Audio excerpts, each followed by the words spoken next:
అసలు ఎన్నికలు ఎట్లా జరుగుతాయనేటువంటిది మొట్టమొదటిసారి పులివెందుల ప్రజలు చూశారు. ఇంత స్వేచ్ఛగా ఎన్నికలు జరిగినందుకు వాళ్ళు పండగ చేసుకుంటున్నారు.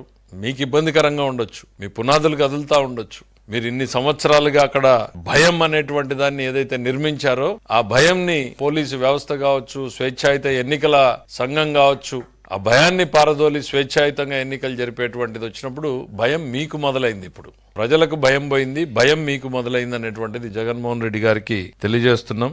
3 నెలల నుంచి మీ ప్రవర్తన చూస్తానే ఉన్నాం. ఎంతసేపు ఉన్నా రెచ్చగొట్టాలి, క్యాడర్ని రెచ్చగొట్టడమో, రైతుల్ని రెచ్చగొట్టడమో, ఇట్లా రకరకాలుగా చేస్తా ఉన్నారు. మీరు పీక్ ఆఫ్ ఫ్రస్ట్రేషన్ లో ఉన్నట్టున్నారు. మీరు ప్రజల తరఫున పులివెందల్లో పోయి పనిచేయాలి అనేటువంటిది మర్చిపోయినట్టున్నారు. పులివెందల్లో తక్కువ, బెంగళూరులో ఎక్కువ ఉంటున్నారు. రేపు రాబోతుంది నిర్ణయం, యాక్సెప్ట్ చేయండి. ఆ 11 మందికి ఇచ్చినటువంటి తీర్పునే మీరు ఇంకా యాక్సెప్ట్ చేయలేదు. రేపొద్దున వచ్చేటువంటి తీర్పుల్ని కూడా యాక్సెప్ట్ చేయడానికి మానసికంగా సిద్ధపడండి. జగన్మోహన్ రెడ్డి గారు ప్రజలు స్వేచ్ఛగా తీసుకున్న నిర్ణయం ఏమొచ్చినా కూడా డెమోక్రసీలో దే ఆర్ ది లీడర్స్.